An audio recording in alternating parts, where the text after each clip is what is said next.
ओम नमो भगवते वासुदेवाय। ओम नमो भगवते वासुदेवाय।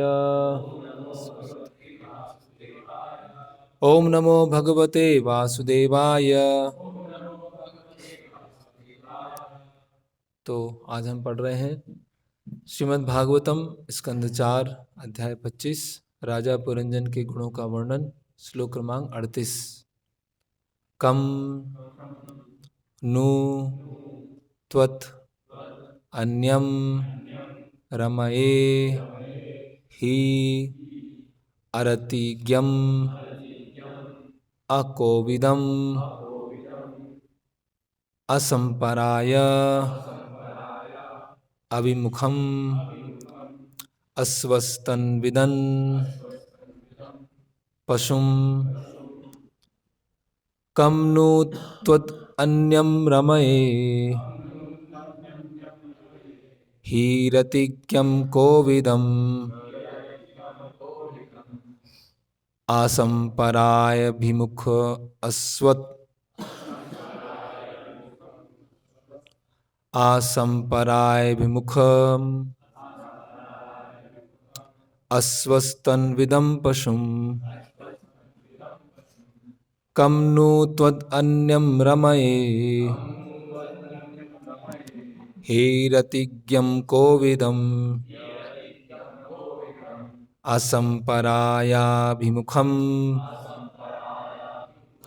अस्वस्तन्विदं पशुम कम नु त्वत् अन्यं रमये हे हैरतिज्ञं कोविदम् असंपरायाभिमुखम् अस्वस्तन्विदं पशुम। शब्दार्थ, अनुवाद एवं तात्पर्य।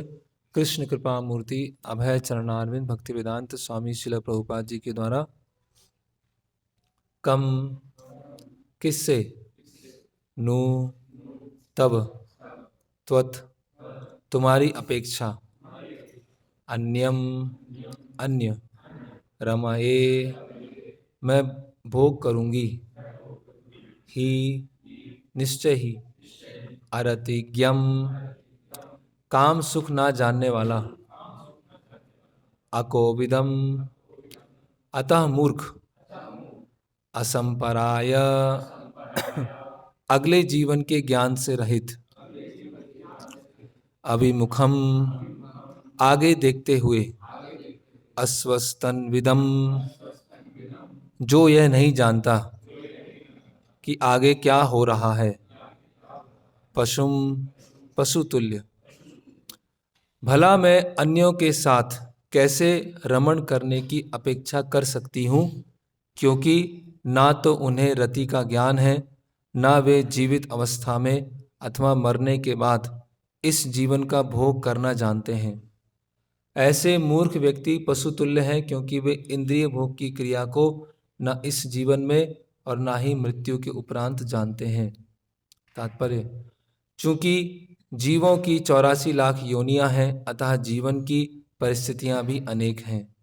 जीवन की निम्न कोटियों में पौधों में संभोग की कोई व्यवस्था नहीं रहती, किंतु उच्चतर कोटियों में यथा पक्षी तथा मधुमक्खियों में संभोग होता है।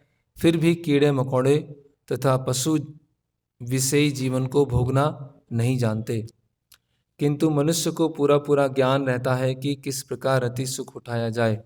दरअसल ऐसे अनेक तथाकथित ज्ञानी हैं जो विषयी जीवन भोगने का निर्देश देते हैं। यहाँ तक कि काम शास्त्र नामक एक विज्ञान भी है जो काम विज्ञान ही है। मनुष्य जीवन में ब्रह्मचर्य, गृहस्थ, वानप्रस्थ तथा संन्यास जैसे आश्रम भी हैं। इनमें से केवल गृहस्थ आश्रम में विषयी जीवन पाया जाता है। ब्रह्मचारी को संभोग की अनुमति नहीं है, वानप्रस्थ स्वेच्छा से संभोग से विरत होता है और सन्यासी तो पूर्णतः विरक्त रहता है। कर्मी लोग ब्रह्मचर्य, वानप्रस्थ तथा अथवा संन्यास जीवन नहीं बिताते, क्योंकि उन्हें गृहस्थ जीवन अत्यंत प्रिय है।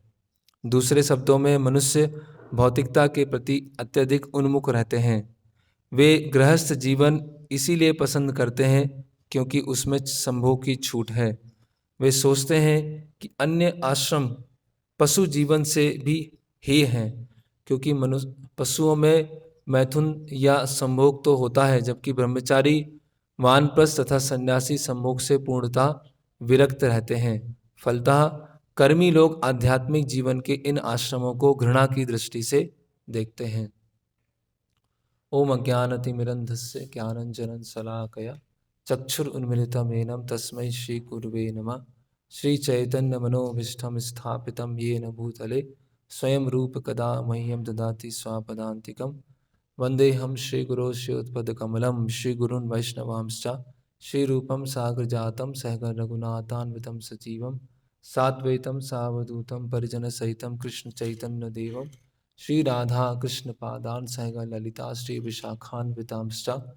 नमः ओं विष्णुपादाय कृष्ण पृष्ठाय भूतले श्रीमते भक्तिवेदांत स्वामिति नामिने। नमस्ते सारस्वते देवे गौरवाणी प्रचारणे निर्विशेष शून्यवादी पाश्चात्य देशे तारणे। जय श्री कृष्ण चैतन्य प्रभु नित्यानंद श्री अद्वैत गदाधर शिवासादि गौर भक्त वृंद। हरे कृष्णा कृष्णा कृष्णा हरे हरे, हरे राम राम राम हरे हरे। हरे कृष्णा। तो यहाँ पर जो स्त्री है पुरंजन से बात कर रही हैं, और पुरंजन ने जो प्रस्ताव रखा है उस प्रस्ताव को उन्होंने अप्रत्यक्ष रूप से स्वीकार कर लिया है। और यहाँ पर वो जो भौतिक इच्छाओं को पूरा करने के लिए जो सुख है, यौन सुख है, उसका इनडायरेक्टली बढ़ाई कर रही है ना, कि जो ये सुख नहीं लेते हैं या सुख प्राप्त कैसे किया जाए, भौतिक सुख प्राप्त कैसे किया जाए, जो नहीं जानते हैं वो तो मृत प्राय हैं, है ना, वो जीवित ही नहीं है या पशु के समान है ना। तो जो आगे चल के पुरंजनी बनने वाली हैं वो इस तरह से बता रही हैं कि आपके मैं प्रस्ताव को कैसे ठुकरा सकती हूँ, है ना, क्योंकि आपको ये जो रति का ज्ञान है, और जिनको ये ज्ञान नहीं है ना, वो क्या है, मूर्ख हैं। तो प्रभुपाद जी तात्पर्य में यहाँ पर लिख रहे हैं कि ऐसे बहुत सारे फिलोसोफर्स हैं, ऐसे बहुत सारे ज्ञानी हैं जो इस भौतिक सुख को, रति सुख को बढ़ावा देते हैं, उसको फिलोसोफाइज करते हैं कि किस तरह से वो सही है। तो जैसे प्रभुपाद बताते हैं, जो श्लोक है, राग द्वेष विमुक्तेषु विषय इंद्रियश्चरण आत्म से विधेय आत्मा प्रसादमदि गच्छति। तो प्रभुपाद बताते हैं कि रेगुलेटिव प्रिंसिपल ऑफ फ्रीडम, अगर आपको स्वतंत्रता चाहिए है तो आपको नियमों का पालन करना होगा। अगर आप ये एक हर कोई व्यक्ति स्वतंत्र होना चाहता है, स्वतंत्र रूप से एंजॉय करना चाहता है, और उन एंजॉय करने की उसकी जो प्रवृत्ति होती है वो इतनी बढ़ती जाती है कि अभी वो कोई नियम और कानून, विवाह, वो उससे उसका कुछ लेना देना नहीं होता है। तो लेकिन हम देखेंगे कि ये जो जीवन है जिसमें किसी भी तरह का लगाम नहीं है या किसी भी तरह के नियम नहीं है, वो एक पशु के समान जीवन है। जैसे उदाहरण के लिए कि अगर कोई कार चला रहा है और कार बहुत तेज़ी से चलाना चाहता है ना, 80 की स्पीड से, 100 की स्पीड से, 120 की स्पीड से, तो अगर अच्छा कार उसको चलाना है तो उसमें ब्रेक होना भी ज़रूरी है। अगर उसमें ब्रेक नहीं है तो क्या होगा, अगर हम तेज़ी से चला रहे हैं और कहीं पर ऐसा मोड़ आया या गड्ढा आया और वहाँ पर ब्रेक नहीं है तो क्या हो जाएगा, एक्सीडेंट भी हो सकता है। तो स्पीड भी है और ब्रेक भी है। तो आजकल जो है लोग स्पीड में चलना चाहते हैं, है ना, तेज़ गति से चलना चाहते हैं, लेकिन जो ब्रेक है वो लगाना नहीं चाहते हैं। ऐसे देखते हैं कि उदाहरण के लिए एक पतंग है, तो पतंग को अगर बहुत हाइट पे ले जाना है, बहुत ऊंचा उड़ाना है, तो उसको खुला छोड़ दिया जाए। तो वो खुला जब छोड़ेंगे तो पतंग हाइट पर नहीं जाएगी, वो कहाँ चली जाएगी, धीरे धीरे धीरे धीरे धीरे वो ज़मीन पे नीचे आ जाएगी। तो अगर पतंग को बहुत हाइट पर ले जाना है तो उससे वो धागा उससे अटैच होना चाहिए, उससे धागा जुड़ा होना चाहिए, और धागा एक व्यक्ति के हाथ में होना चाहिए और उस दूसरे व्यक्ति के हाथ में वो चरखा उसको बोलते हैं वो होना चाहिए। तो जब एक व्यक्ति के हाथ में धागा है, दूसरे व्यक्ति के हाथ में चरखा है, तो वो जो पतंग है वो बहुत हाइट पर उड़ सकती है। तो अगर पतंग सोचने लगे कि मुझे तो स्वतंत्र रहना है, मुझे कोई रोक टोक नहीं चाहिए, मुझे कोई बंधन नहीं चाहिए, कोई नियम कानून नहीं चाहिए, तो उस पतंग के धागे को काट देते हैं। और काटने के बाद क्या होगा, वो पतंग थोड़ा सा अपने आप उड़ेगी, उसके बाद क्या आ जाएगी, वो नीचे आ जाएगी, है ना। तो इसी तरह से ये रेगुलेटिव प्रिंसिपल ऑफ फ्रीडम है। अगर हमें वास्तव में फ्रीडम चाहिए है, प्रकृति के 3 गुणों से फ्रीडम चाहिए है, तो हमें किसी न किसी की तो अधीनस्था स्वीकार करनी पड़ेगी। तो अगर प्रकृति के 3 गुणों से मुक्त होना चाहते हैं तो हमें भगवान की शरण में आना पड़ेगा, जो गुरु हैं उनकी शरण में आना पड़ेगा। जैसे हम देखते हैं कि सिलेंडर है ना, तो अभी सिलेंडर से बहुत कुछ कार्य किया जा सकता है ना, रसोई की जा सकती है ना। और सर्दियां हैं तो सर्दियों में तापमान को मेंटेन करने के लिए भी किया जा सकता है, लालटेन भी जलाई जाती है ना। तो अगर सिलेंडर के अंदर वॉल्व नहीं लगा है, कंट्रोलिंग सिस्टम नहीं है, तो उस सिलेंडर में क्या होगा, जो उसमें एलपीजी भरी है वो रिसती जाएगी, निकलती जाएगी, निकलती जाएगी, निकलती जाएगी, और क्या होगा, वो ब्लास्ट हो सकता है। थोड़ी भी चिंगारी जलेगी और वो ब्लास्ट हो जाएगा। तो सिलेंडर बहुत पावरफुल है, एलपीजी बहुत पावरफुल है, लेकिन उसमें अगर कंट्रोलिंग वॉल्व नहीं है तो वो क्या होगा, वो फट जाएगा, है ना। उसी तरह से हम देखते हैं नदी है, तो जब वर्षा ऋतु आती है तो बहुत बारिश होती है, तो तो बारिश होने से कभी कभी क्या होता है कि नदियों में बाढ़ आ जाती है ना। हम देखते हैं बिहार में या बंगाल में बहुत सारे बाढ़ आती रहती है, हर हर उसमें जब बारिश की ऋतु आती है तो उसे बाढ़ आ जाती है ना। तो नदी का जो वेग है वो बहुत तेज है ना, बहुत तेजी से समुद्र की तरफ वो जा रही है। तो अगर अगर आधुनिक परिप्रेक्ष्य में देखें तो अगर हमें विद्युत का उत्पादन करना है और कृषि नहर बनाकर कृषि में वो सिंचाई करना है ना, अलग अलग तरह से जल का उपयोग करना है, तो बांध बनाना पड़ेगा, है ना। बांध मतलब उसे कंट्रोल करना पड़ेगा। तो जब दोनों तरफ बांध होंगे तो नदी का कुछ जल क्या होगा, नहर में जाएगा, और उस नहर के माध्यम से क्या होगी, सिंचाई होगी, उस नहर के माध्यम से विद्युत का उत्पादन होगा। तो अगर कुछ भी कार्य करना है तो उसमें कंट्रोल का होना बहुत ज़रूरी है, उसका संयमन का होना ज़रूरी है। लेकिन जो आधुनिक समाज है वो जो संयमन है या जो नियम है उसकी परवाह नहीं करना है, केवल फ्रीडम चाहिए, है ना। जैसे हम देखते हैं अभी जैसे मंदिर का गार्डन है, तो वहाँ पर मेड़ है, मेड़ में बहुत सारे पौधे लगे हुए, बहुत सारे पेड़ लगे हुए, तो अगर उनको फ्री छोड़ दिया जाए तो वो झाड़ियाँ बहुत बड़ी हो जाएंगी और अनियमित रूप से हो जाएंगी। एक एक डाल वहाँ जा रही है, एक डाल उधर जा रही है, एक डाल उधर जा रही है, तो बीच बीच में क्या होता है, उसमें सीजर चलाने की ज़रूरत पड़ती है, उसको थोड़ा सा काटने की ज़रूरत पड़ती है। तो इस डाल को यहाँ से काटो, उसको वहाँ से काटो, इसको यहाँ से काटो, इसको यहाँ से काटो। तो जब पूरा काट देते हैं तो उससे क्या होता है, वो जो मेड़ होती है, पेड़ होता है, प्रॉपर शेप में आ जाता है, प्रॉपर सही में आ जाता है। तो उसको बीच बीच में सीजर चलाने की ज़रूरत पड़ेगी। अगर वो सीजर नहीं चलाएंगे, कैंची नहीं चलाएंगे, तो वो क्या होगा, वो अनियमित रूप से उसकी ग्रोथ हो जाएगी। तो इसी तरह से आ, जो एनर्जी है, जो मनुष्य जीवन में शक्ति मिली है, उसका अगर प्रॉपर चैनलाइज करना है, प्रॉपर चैनलाइज मतलब भगवान की सेवा में लगाना है, भगवान के चरणों में ले जाना है, तो उसमें नियमों का होना बहुत जरूरी है। लेकिन जैसे कि यहाँ इस तात्पर्य में प्रभुपाद बता रहे हैं कि ऐसे बहुत सारे फिलोसोफर हैं जो इसको जस्टिफाई करते हैं कि नियम पालन करने की जरूरत नहीं है।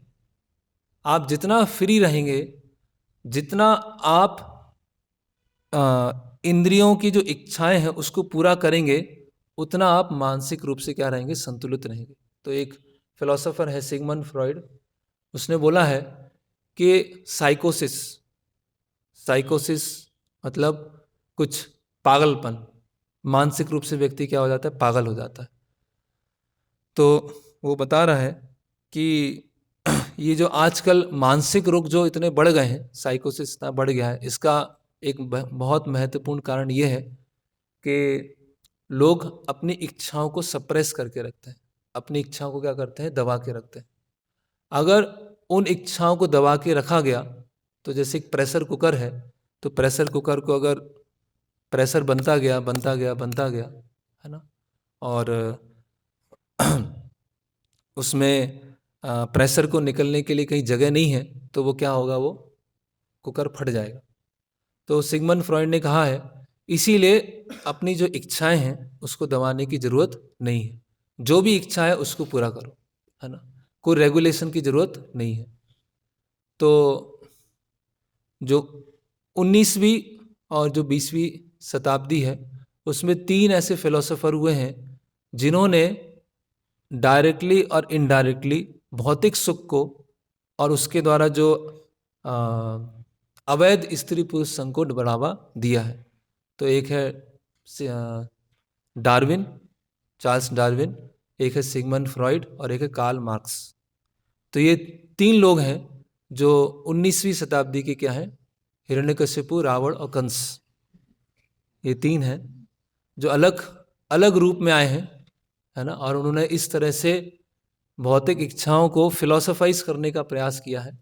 तो जैसे एक फेमस जॉन लेनिन ने कहा है कि most children are born over a bottle of whisky on Saturday night, कि अधिकतर जो बच्चों का जन्म होता है वो इस तरह से होता है, वर्ण संकर जो संतान है वो उत्पन्न होती है। तो डार्विन ने क्या क्या बोला कि जो हमें लगेगा कि डार्विन का जो वाद है या जो सिगमंड फ्रॉइड बोल रहे हैं उसका जो इंद्रिय सुख है अवैध स्त्री पुरुष संघ से क्या लेना देना, उससे कनेक्शन क्या है, लेकिन उसका बहुत बड़ा कनेक्शन है ना। तो जो डार्विन ने बोला है कि ये जीवन संघर्ष के बारे में बताया है कि जीवन संघर्ष में जो जितना आगे बढ़ता है वो उतना अधिक सर्वाइव करता है, सर्वाइवल ऑफ फिटेस्ट, है ना, जो सबसे अधिक फिट है ना, उसके अगेंस्ट में एक आर्टिकल लिखा है सर्वाइवल ऑफ फेकेस्ट, जो जितना फेक करता है सोसाइटी में वो उतना सरवाइव कर सकता है। तो जीवन संघर्ष में जब एक स्पीसीज होती है, एक प्रजाति होती है, जब अपने वातावरण से, इन्वायरमेंटल चेंज से जब संघर्ष करती है तो उसमें जो पर्यावरण में जो उथल पुथल हो रहा है उसको सहन कर पाती है वो प्रजाति आगे निकल जाती है, और जो उसको सहन नहीं कर पाती वो प्रजाति पीछे निकल जाती है। तो धीरे धीरे धीरे क्या है, क्रमिक रूप से विकास हो रहा है, क्रमिक रूप से क्या हो रहा है, इवोल्यूशन हो रहा है, क्रमिक विकास हो रहा है। और इवोल्यूशन होते होते होते व्यक्ति क्या होता जा रहा है, धीरे धीरे वो प्रगत होता जा रहा है। तो जो और डार्विन ने बताया कि अल्टीमेटली जो एक स्पीसीज से, एक प्रजाति से दूसरी प्रजाति जो बनती है वो क्या होता है, प्रकृति उसको सिलेक्ट करती है, नेचुरल सिलेक्शन होता है, उसको बोलते हैं प्राकृतिक वर्ण, नेचुरल सिलेक्ट होती है। तो पूरी प्रोसेस में प्रारंभ से लेके अंतिम तक एक प्रजाति जब दूसरी प्रजाति में परिवर्तित होती है तो सब चीजें कैसी हो रही हैं, अपने आप हो रही हैं। जो प्रजाति है जीवन संघर्ष कर रही है, जीवन संघर्ष में जो आगे निकल रहा है, जो गुण आगे निकल रहे हैं वो प्रकृति इसको सिलेक्ट करती जा रही है, जो जीवन संघर्ष में जो आगे नहीं निकल पा रहे हैं प्रकृति इसको रिजेक्ट करती जा रही है, और समय के साथ साथ धीरे धीरे धीरे क्या होता जा रहा है, एक नई प्रजाति बन रही है। तो इससे ये निकल के आता है कि जो भोग करने के लिए जो जितनी सुख सुविधाओं को इकट्ठा कर सकता है या भोग करने के लिए जो जितना दूसरों से प्रतियोगिता कर सकता है वो उतना आगे निकलेगा, है ना।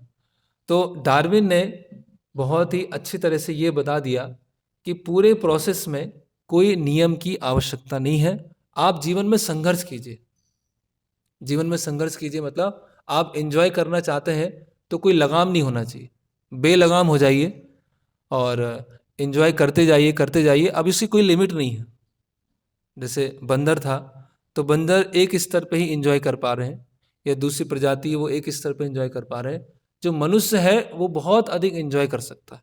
तो इसीलिए हम देखते हैं कि बहुत सारे वेस्ट में, भारत में तो अभी धीरे धीरे आ रहा है कि यहाँ जैसे प्रभुपाद बता रहे हैं सेक्स एजुकेशन भी दी जा रही है ना बच्चों को।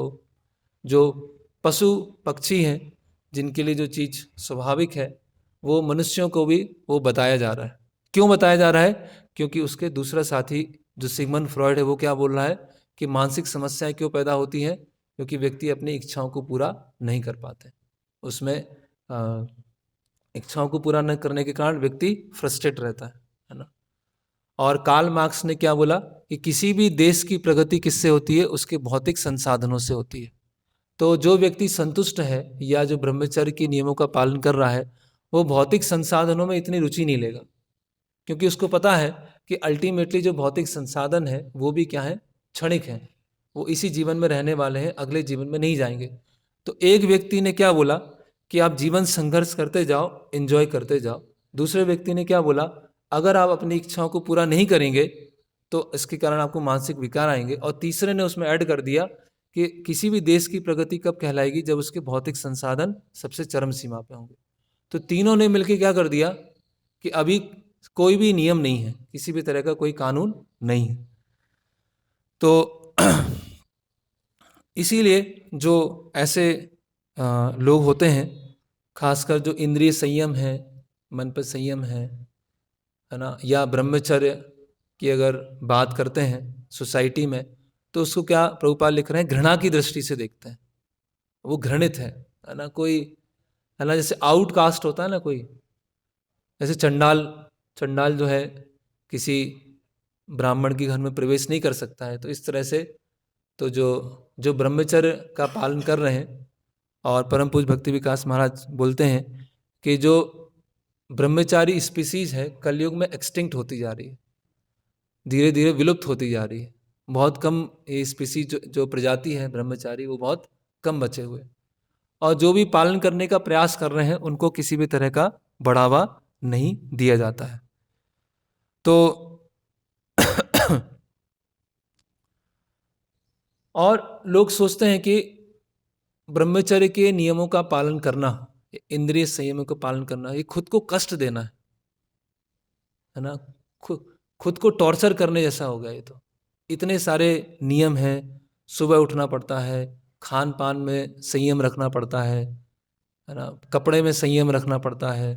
तो इतने सारे जो नियम हैं वो तो है ना खुद को टॉर्चर करने जैसा हो गया है ना। खुद को आप पूरा पूरा बांध के रख दिया आप, तो उसको लोग क्या है बहुत ही हीन दृष्टि से देखते हैं। और जो जितना फ्री है ना, और जस्ट डू इट, और हम तो चिल कर रहे हैं, हम लोग घूम रहे हैं है ना, कोई नियम नहीं है, और उसको बहुत स्मार्ट समझा जाता है, उसको बहुत इंटेलिजेंट समझा जाता है। तो इससे हम समझते हैं कि अभी जो समाज है उसमें रजोगुण और तमोगुण की प्रधानता अधिक है, और जो वैदिक समाज है उसमें सतोगुण की प्रधानता है। तो जब कोई वैदिक संस्कृति में है, वैदिक समाज में है, तो जब वहाँ पर सतोगुण की प्रधानता होगी, तो जब कोई वहाँ इंद्रिय संयम या ब्रह्मचर्य के नियमों का पालन करेगा तो सब खुश होंगे है ना, सबको बढ़ावा मिलेगा है ना। और जहाँ पर रजोगुण और तमोगुण की प्रधानता होगी तो वहाँ पर व्यक्ति क्या करेगा? जंगली बन जाएगा, जिसको बोलते हैं वर्ण संकर। तो प्रभुपाद जी से पूछा गया किसी ने कि प्रभुपाद वर्ण संकर क्या होता है? तो प्रभुपाद ने बोला जस्ट लाइक हिप्पी, कि जैसे हिप्पीज हैं आप लोग वर्ण संकर ही हैं है ना। अधर्मो में भवात कृष्णा, क्या है? प्रदुसंति कुल स्त्रिया स्त्रीसु दुष्टासु वार्षिणय जायते वर्ण संकर। तो वर्ण संकर संतान उत्पन्न होती है। तो अगर इंद्रियों का संयम नहीं है, मन का संयम नहीं है, तो वर्ण संकर संतान उत्पन्न होती है। वर्ण संकर मतलब क्या है? प्रभुपाद लिखते हैं अनवांटेड पॉपुलेशन। अनवांटेड पॉपुलेशन मतलब जो वर्णाश्रम में भाग नहीं ले सकती, उसको बोलते हैं वर्ण संकर, जो वर्णाश्रम के नियमों का पालन नहीं कर सकती। तो आध्यात्मिक विषयों को समझने के लिए क्या चाहिए? एक सूक्ष्म दिमाग चाहिए, सूक्ष्म मस्तिष्क चाहिए, क्योंकि ये अभी टेक्नोलॉजी टेक्नोलॉजी से डील करना है तो उसके लिए सूक्ष्म नहीं चाहिए, है ना। टेक्नोलॉजी तो वैसे भी मैं दानव ने बनाई है ना। तो टेक्नोलॉजी के लिए अगर एक मटेरियल इंटेलिजेंस है तो उससे भी व्यक्ति क्या, वो एक स्तर पर सीख सकता है। लेकिन आध्यात्मिक विषयों को सीखने के लिए क्या चाहिए, जो हमारे प्रभुपाद लिखते हैं फाइनर ब्रेन टिश्यू, एक जगह लिखते हैं फाइनर ब्रेन टिश्यूज, तो सूक्ष्म मस्तिष्क के तंतु वो हमें चाहिए। वो कैसे मिलेंगे, जब हमारा जो दिमाग है उसका शुद्धिकरण होगा, मन का शुद्धिकरण होगा। तो जब मन का शुद्धिकरण होगा तब आध्यात्मिक विषयों को हम समझ पाएंगे। तो समाज में ये जो ब्रह्मचर्य का प्रचार करना है, इंद्रिय संयम का प्रचार करना है, उसका कुछ लेना देना है ही नहीं। तो एक बहुत सुंदर पुस्तक है, परम पूज्य दानवीर स्वामी महाराज ने लिखा है, जिसका नाम है ब्रेन गेन। तो उसमें उन्होंने बताया है कि कई फिलोसोफर, बहुत सारे थिंकर्स, कई साइंटिस्ट, उन्होंने ब्रह्मचर्य का पालन किया। अब ब्रह्मचर्य का पालन करने से उनका जो भौतिक रूप से भी बहुत सारे लाभ है ना। तो जो इंद्रिय संयम नहीं करते हैं और इंद्रियों को बेलगाम छोड़ देते हैं, उन्हें बहुत सारी बीमारियां आती हैं। जैसे एक बीमारी है एल्जाइमर डिजीज़। एल्जाइमर डिजीज़ मतलब जिसमें बुढ़ापा जल्दी आता है ना। हड्डियाँ गलना चालू हो जाती हैं, है ना। हड्डियों के फ्रैक्चर हो जाते हैं, या त्वचा में रिंकल्स आ जाते हैं, है ना। बाल सफ़ेद पड़ जाते हैं, है ना। कहीं भी चोट लगती है तो खून जल्दी रुकता नहीं है। तो ऐसी बहुत सारी बीमारियाँ, एल्जाइमर डिजीज़, अगर जो ब्रह्मचर्य के नियमों का पालन नहीं कर रहे हैं उनको ये बीमारी आती है। एक बीमारी है डिमेंशिया, है ना, कि मेमोरी लेस हो जाती है उसकी, है ना। वो उसका जो ऐसा बताया गया है, जो आधुनिक वैज्ञानिक हैं, जो जीव विज्ञानी हैं, उन्होंने ऐसा रिसर्च किया है कि जो भी हम पदार्थ, जो भी हम खाना खाते हैं, जो भी भोज्य पदार्थ हम लेते हैं, उसका सबसे लास्ट पार्ट जो होता है वीर्य, तो सबसे जो लास्ट पार्ट होता है उसका जो रासायनिक संरचना होती है और ब्रेन की जो रासायनिक संरचना होती है वो सेम होती है, वो एक जैसी होती है। तो जैसे कि बताया गया है शास्त्रों में ऊर्ध्व रेतसा, है ना, कि जो नियमों का पालन करते हैं तो उनके जो ऊर्ध्व रेतसा मतलब ऊपर, रेतसा मतलब जो वीर है वो ऊपर जाता है। तो स्पाइनल कॉर्ड से, वो स्पाइनल कॉर्ड से वीर ऊपर जाता है। और जो ब्रेन में जो केमिकल है, ब्रेन सेल्स में जो केमिकल है और वीर में जो केमिकल है वो सेम है, उसको नरिशमेंट प्रदान करता है। हम जैसे देखते हैं उसने बताया है कि आइजक न्यूटन के बारे में बताया है कि 80 साल की उम्र में भी आइजक न्यूटन का जो मेमोरी था वो बहुत शार्प था, बहुत शार्प मेमोरी था, कि उन्होंने 40, 50, 60 साल पहले भी कुछ रिसर्च किया है, अपनी लैब में जो काम किया है वो भी को याद है। तो ये आध्यात्म का क्षेत्र तो छोड़ दें, हम भक्ति का क्षेत्र छोड़ दें, अगर सामान्य भौतिक क्षेत्र में भी जाएं तो ऐसे बहुत सारे लोग हैं जिन्होंने ये कॉन्टिनेंस जो ब्रह्मचर्य के व्रत का पालन किया है। और ये शास्त्रों में नहीं, शास्त्रों में तो बहुत विस्तार से दिया है, अन्य फिलोसोफर भी इसको बता रहे हैं, है ना। जैसे एक फेमस वैज्ञानिक है, सबने हमें स्कूल में पढ़ाया है, इलेक्ट्रिसिटी जिसने खोजा, माइकल फेराडे। तो उसने ब्रह्मचर्य के नियमों का पालन किया, है ना। वो दिन रात सुबह शाम अपनी लैब में ही रहता था, है ना। और उसने बोला कि मुझे तो साइंस से प्रेम हो गया, मुझे लैब में अपनी साइंस से ही प्रेम हो गया। और उसने विवाह नहीं किया, है ना। और इतना शार्प मेमोरी, जैसे हम बोलते हैं कि श्रुतिधर, वो श्रुतिधर कैसे होते थे, सुन के एक बार कैसे सीख जाते थे, वो ऐसे सीखते थे क्योंकि वो अपनी जो ऊर्जा है, अपने एनर्जी है, उसको वेस्ट नहीं कर रहे हैं।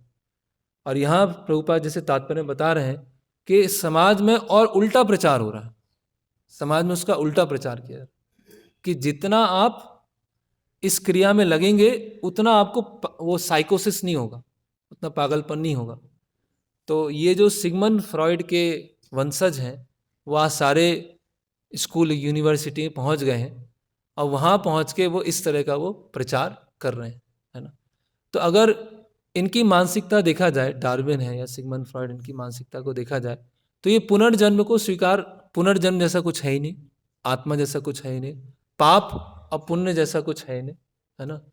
तो अभी क्या सही रह गया, क्या गलत रह गया, कुछ सब खत्म हो गया। अभी क्या है सही, क्या है गलत, अभी आपको एंजॉय करना है। अभी कैसे भी एंजॉय करें आप, है ना। मैरिज में रह के करें, मैरिज के बाहर करें, उससे तो मतलब है ही नहीं, क्योंकि, है ना, डार्विन उवाच, डार्विन सेल्फ, वो क्या बोलते हैं, अपौरुष्य, अपौरुष्य वाणी है डार्विन की, जो कभी गलत नहीं हो सकती, है ना। जो सिगमंड फ्रॉइड ने बोला है वो गलत नहीं हो सकता है। तो अभी ये भी आ गया है कि अभी मैरिज करें या नहीं करें, कोई बात नहीं, क्योंकि पाप पुण्य जैसा कुछ है ही नहीं। अगर पाप पुण्य जैसा होता, कुछ सही गलत जैसा होता, तो उसके बारे में सोचते ना। अब उसके बारे में सोचने की जरूरत ही नहीं है, पाप पुण्य सोचने की जरूरत ही नहीं है। तो इसी तरह से और अधिक डिग्रेशन बढ़ता जा रहा है, बढ़ता जा रहा है ना। स्कूल और कॉलेजेस की तो हालत बहुत ख़राब है। प्रभुपाद अपने भागवतम के प्रथम स्कंद में लिखते हैं, को एजुकेशन के बारे में बताते हैं। प्रभुपाद लिखते हैं कि को एजुकेशन अगर करना है स्कूलों में, तो जो पुरुष हैं और स्त्री हैं उनका विवाह हो जाना चाहिए, और विवाहित स्त्री पुरुष फिर स्कूल और कॉलेज में आएंगे तो को एजुकेशन वहाँ पर अलाउ करना चाहिए, अदरवाइज को एजुकेशन अलाउ नहीं करना चाहिए। तो प्रभुपाद ये जब 4 नियमों को डिटेल में समझा रहे हैं तब ये नियम वहाँ पर आता है। तो अभी कुछ लोग बोलते हैं कि आपकी जो मंदिर हैं, पुरी का मंदिर है, खजुराहो का मंदिर है, तो वहाँ पे भी तो आपके मंदिरों में ये सब चीज़ें दिखाई जाती हैं, है ना। तो आप भी कौन सा इंद्रिय संयम और मन के संयम के बारे में बता रहे हैं। जो भी जगन्नाथपुरी गए होंगे तो जगन्नाथपुरी में जब हम वो सीढ़ियाँ चढ़ते हैं तो सीढ़ियाँ चढ़ने के बाद ऐसे बहुत सारे, है ना, वो मूर्तियाँ टाइप में बनी हुई हैं। तो कोई सोचेगा ये इस तरह से पूरे खुली तरह से ऐसे प्रमोट किया जा रहा है, ये तो मतलब आपके शास्त्रों में भी ये यही दिया हुआ है, आपके शास्त्र में भी यही सिखाएगा, यही बताएगा, है ना। तो ऐसे बहुत सारे लोग क्या है, वैदिक संस्कृति पे भी क्या लगाते हैं, आरोप लगाते हैं, एलिगेशन लगाते हैं कि आपके मंदिरों में भी तो यही सब दिखाया जाता है ना। तो वहाँ पर बताया गया है कि वहाँ समझाया जाता है कि वो सब वहाँ पर मंदिरों के फ्रंट में या मंदिरों में इस तरह के जो स्कल्पचर्स होते हैं उसको रखने का प्रयोजन ये है कि अंदर क्या है, भगवान का वेदी है, गर्भगृह है, भगवान के विग्रह हैं। तो अगर कोई वो स्कल्पचर्स को देखकर आकर्षित हो जाता है तो उसको भगवान के दर्शन नहीं होंगे, तो वो अपनी दूषित नेत्रों से भगवान के दर्शन नहीं कर पाएगा। तो वो कैसा है, एक स्कैनर जैसा है, वो स्कैनर लगा दिया, जैसे कहीं जाते हैं तो सिक्योरिटी होती है तो स्कैन किया जाता है कि कोई हथियार तो नहीं है ना, कोई ड्रग्स लेके तो नहीं आए हैं, तो वो सब स्कैन से चेक करते हैं। अगर वो है कुछ हथियार वगैरह रखा हुआ है तो उसको हटा दिया जाता है। तो वो जो है वो स्कैनर है। तो पुरी में जाएंगे तो अगर उसको देखकर मन आपका विचलित हो गया है तो जब आप अंदर जाएंगे तो वहाँ भगवान आपको दिखने नहीं वाले, वो भगवान आपको वहाँ पर नहीं दिखेंगे। इस प्रयोजन से वो मंदिरों में इस तरह से वो मूर्तिकारी की जाती थी। उसका प्रयोजन ये नहीं है कि ये समाज में इसको बढ़ावा दिया जा रहा है। और वो जो और जो फिलोसोफर्स हैं वो बताते हैं कि अगर कोई ब्रह्मचर्य के नियमों का पालन नहीं करता है तो उसको मानसिक रूप से बहुत सारी बीमारियां भी हो जाती हैं। सिजोफ्रेनिया है, ओसीडी है ना। सिजोफ्रेनिया मतलब आजकल बहुत बहुत बहुत अधिक हो गया है बच्चों में, युवाओं में, पागलपन, है ना, कि एक्सट्रीम पर, है ना, एक्सट्रीम एकदम शांत बैठे हुए हैं और एक्सट्रीम एकदम वॉयलेंट हो जाएंगे। पूरा चुपचाप बैठे हुए हैं और पता चला कि जैसे अभी कुछ समय पहले, कुछ साल पहले अमेरिका में किसी स्कूल में शूटिंग हो गया। वो बच्चा था, अभी सबको राइट्स हैं अपने, आपको सुरक्षा अपनी करना है, तो गन लेके जाते थे, बंदूक लेके जाते थे। बच्चों का खेल हुआ और खेल खेलने में कुछ गड़बड़ हो गया, किसी ने कुछ बोल दिया, उड़ा दिया उसको, 10-15 को वैसे ही मार दिया। तो इसको बोलते हैं वर्ण संकर, अनवांटेड पॉपुलेशन। क्योंकि माइंड पर एक बहुत सुंदर आर्टिकल लिखा था एक भक्त ने, गाइडेड मिसाइल्स अनगाइडेड माइंड, कि मिसाइल तो हम गाइड कर रहे हैं और स्पेस में भेज रहे हैं, चंद्रमा तक पहुंच रहे हैं, मंगल ग्रह तक पहुंच रहे हैं, तो मिसाइल को गाइड करने वाले बहुत सारे लोग हैं, लेकिन माइंड को गाइड करने वाला कोई नहीं है। माइंड कैसा हुआ है? पूरा जंगली बना हुआ है, पूरा पशुवत बना हुआ है। तो ऐसे जो लोग हैं, वो जो इंद्रिय संयम है ना, और मन के ऊपर संयम, उसको घृणा की दृष्टि से देखते हैं। तो बहुत सारे और भी फिलोसोफर्स हैं, जैसे परम पूज्य भक्ति विकास महाराज अपनी पुस्तक में लिखते हैं, है ना, पाइथागोरस, प्लेटो, अरिस्टोटल, इन सभी ने ब्रह्मचर्य के नियमों का पालन किया, है ना। और अलग अलग हम रिलीजन देखें तो शंकराचार्य हैं, बुद्ध हैं, गौतम बुद्ध हैं, है ना, और इन्होंने भी बहुत सारी सती स्त्रियां हुई हैं वैदिक ट्रेडिशन में, है ना।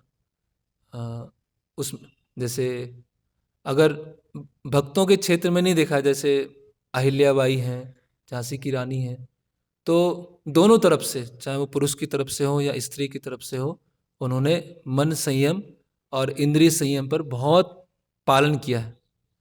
तो जब पालन किया है तो उसकी वजह से, जैसे प्रभुपाद जी एक जगह लिखते हैं, एक शब्द लिखते हैं, स्पिरिचुअल एक्यूमेन। आपका दिमाग कैसे बन जाएगा? जैसे एक क्या बोलते हैं, रुई होती है, रुई को अगर रुई के ऊपर स्याही डाली जाए तो कैसा हो जाएगा वो? तो रुई तुरंत स्याही को खींच लेगी। तो आपका ब्रेन कैसा हो जाएगा? एकदम साफ हो जाएगा, एकदम क्लियर हो जाएगा। जैसे आप भगवत गीता पढ़ेंगे, जैसे ही भागवतम का श्लोक उच्चारण करेंगे, वो तुरंत दिमाग में चला जाएगा, तुरंत उसमें चला जाएगा।